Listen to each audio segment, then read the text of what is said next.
Hi, welcome back to West Coast Geeks. I'm your host, Joaquin. How we doing, people? So today's video is a follow-up to the guide on, how to get into collectibles for new people.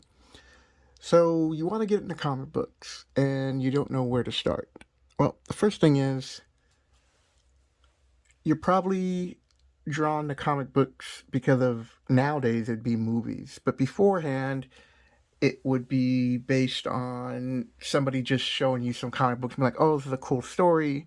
This is what you should get into. But nowadays, you don't need that. It most likely movies or you heard that comic book values are skyrocketing and it's a good place to invest. I don't know about that, but I do know that I've always enjoyed collecting comic books. Whether my books have gone up in value or not is not the major deciding factor for me. So for those who are just collecting to be investors, number one, you're going to have to do your research, stay up on trends. Like when I mean stay up on trends, like constantly stay up on trends. Um, Find out what movies, TV shows are coming out.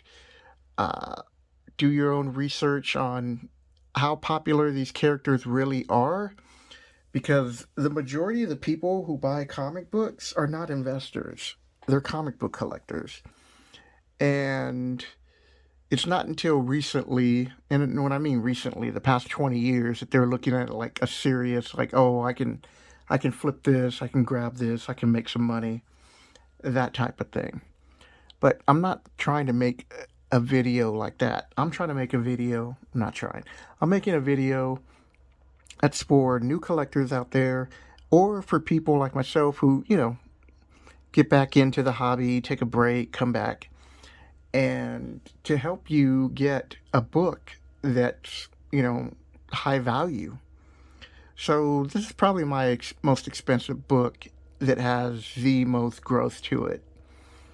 Giant XMen #1. I picked this up in like I want to say 2009, maybe 8, somewhere around there. I paid $200 for it, and the only reason why I was able to get this book is because I decided to just follow some simple rules, which, if you're gonna get into collecting, that's what you have to do. Um, Now I didn't do any research on this book because I already knew about the book. And more important, I'm a big X-Men fan. So regardless of whether this book is worth anywhere between its condition 3 to 500, 2,000, whatever, I was gonna do what I had to do to get this book. So I just started saving up money, like 25 to $30 a week, and after like 2 months, I had like 250, give or take. So when this listing came up, they started off at $1, and I was watching it. And this is back when eBay had a really big problem with I can't even think of the term now, but you have your friends or you create like ghost accounts and you're just bidding it up. Shell bidders, that's it. Shell bidders. And you can tell who's a shell bidder because they haven't bought anything else really, they just started the account within a week or within the same day that this person started their listing. So this book got bid up to like 200, and I don't to this day I feel myself I consider myself lucky for picking up this book because even at 200, this book has so much growth. As you can see here on the cover, this is the first appearance of Storm. This is the first appearance of Colossus. This is the first appearance of Nightcrawler. It's the first appearance of Thunderbird, and I want to say it's the second appearance of Wolverine, maybe third full appearance, give or take. I can't remember off the top of my head. So this book right here has a lot of value. But for me, it's just another book in my X-Men collection. So the odds are I'll never sell this book unless it would be going into with some other books so I could get a better copy of this book. Would I even consider selling it? So your first thing is going to be for new people, is you're going to do your research. So, besides channels like mine, there are other channels that just go way into deep on like information, background to keep up with the trends. I watch them, and what's hot, those type of channels. So you find the ones that either are the most entertaining and give you information, or the ones that give you the best information for you. And what I mean by that is you could be watching a video about somebody and they're giving you all this information, but it really doesn't pertain to you, right? They're like, oh, you need to get this book. And this book right now in the market's $500 or it's $1,000. And 2 or 3 years from now, it's going to jump double, triple the price. But if you don't have $500 or $1,000, then those type of videos aren't really for you other than just entertainment and learning something. So what I wanted to do is make a budget video to help collectors achieve these other books. So when an opportunity presents itself, like it did for Giant Size XMen #1 for me, you're able to get it. And believe it or not, it starts something simple like picking up Stormwatch #1 for $1. So I was at a value bookstore and I was looking at it and I'm like, hey, this book doesn't look beat up or jacked up. And $1. I'm like, cool. So I checked on eBay real quick to see what it was worth. There are other apps you can use, but I always like to see what's trending on the market at that given moment. And it shows the book is selling anywhere between $5 to $8. Sorry, I got lost in train of thought. $5 to $8, not including shipping or taxes, right? But I'm just looking at just the value. So I was like, all right. I looked through the book. I didn't see anything major. So I'm assuming this is like a near mint. Near mint doesn't really start until like, I want to say 9.4, 9.6 into that range. But anything in the nines, most people will just say it's a near mint. So this is at least a 9.0 that I can think of right off the bat, just by looking at it. I really have to go through it to make sure that there weren't any stains I didn't see or anything. I don't see any major spine breaks. And these are the little things you're going to learn while you're collecting. So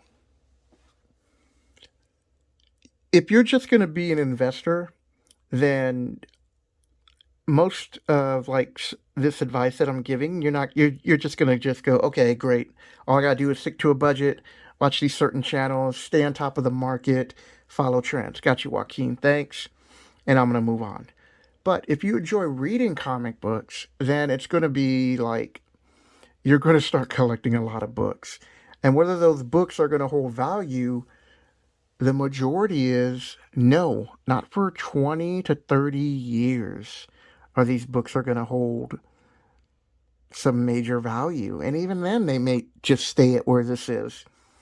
The reason why this book is at like $5, because this is the first issue of Stormwatch, and it's an image book.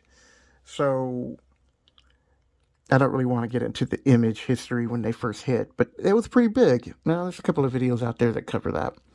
So the reason why I said that it really starts with this is you have a budget and then you're going to be out looking for things. You don't have to dedicate like every Saturday or whatever, but if you're out, you'll know every now and then if something pops up, you're like, hey, let me check it out. Let me look up the price, and then you grab a book. So I grabbed a book that's worth $1 that I paid $1 for, and it's worth $5. But what you really want to do is start expanding your collection. So every week I'm going to be making a new video where I spend, I'm going to try to stay within the budget of $25, right? And depending on your financial situation, that's a good place to start.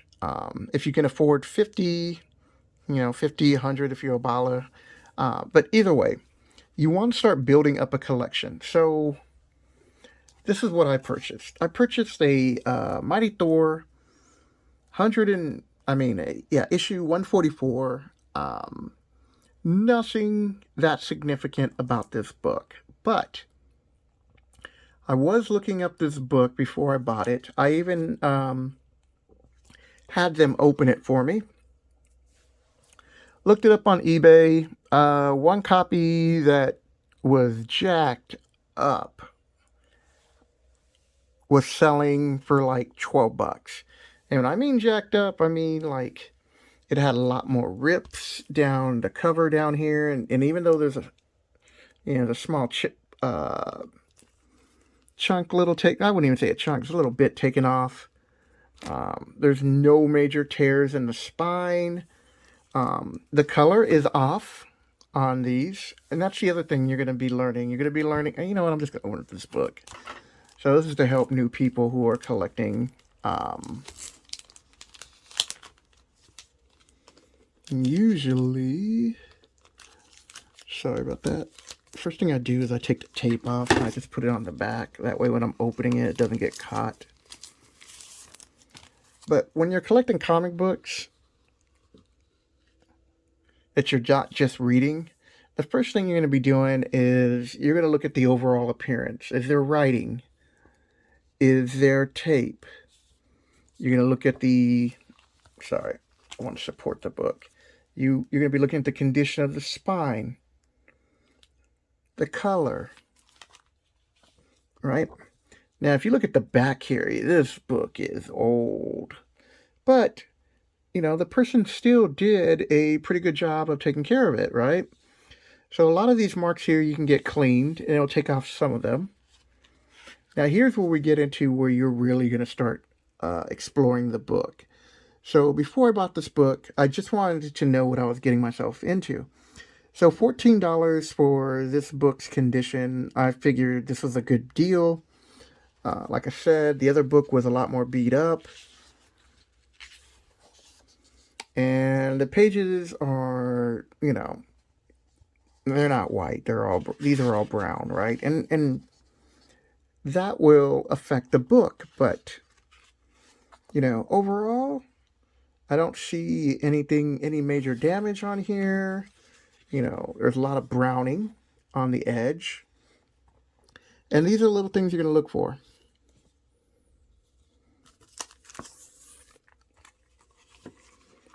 So I picked up a book for $14. This is the first book in my collection for this video series, right?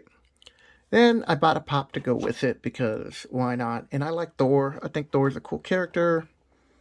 So I was able to keep this under $25 because the place I go to, they give you a discount. So I used like 5 spots and I got a 15% discount, and it kept me under my 25. But that's on you if you're going to stay strictly to a budget of 25.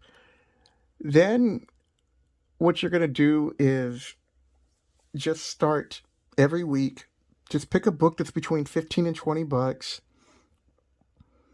And even if the book's $25 and you can't afford it, just pay the tax, and don't let little things like that slip from you getting a good deal. Because maybe not drinking a cup of Starbucks or eating at wherever one day out of that week could be the difference in you getting a book that's going to hold value. Like I said, there's nothing special about this book. The only thing special about this book is that it's a 12-cent book. It's a Mighty Thor. It's issue 144. And for those collectors who like to collect series, they'll be looking for a book like this. Also, this is a book later on where you can stack a whole bunch of other books and trade. That's another big thing when you go to conventions and you meet other people. That's another video topic. For right now, I'm just trying to help you build a comic book collection. So the main goal Save up 25 bucks a week, buy a book, and make sure you try to buy books that are at least $10 to $20 in value, right? Because those ones are usually going to hold. And after a month, you're going to have anywhere between, 4, maybe 5 books that are 10 to 15 bucks that you have a nice solid collection. Now, I'm not talking about new books, because new books, it's going to take a while for them to gain value if they do at all. So I'm talking about if you're trying to build up a comic book collection, getting books that are like bronze and silver age or gold if you can afford it. Those are the type of books, early modern, which is like the 1990s books, are really starting to see a lot of growth. Um, the Copper Age, another good place to go. So my ultimate goal is to help you, get like $400 or $500 up, and you're able to pick up a book that is going to hold value over time. So that'll do it, people. I hope you enjoyed this video. If you do, hit the like button if you're enjoying the content of this video. And if you're new to the channel, hello, and hit the subscribe button to help my channel grow. Appreciate it, people. All right, talk to you later.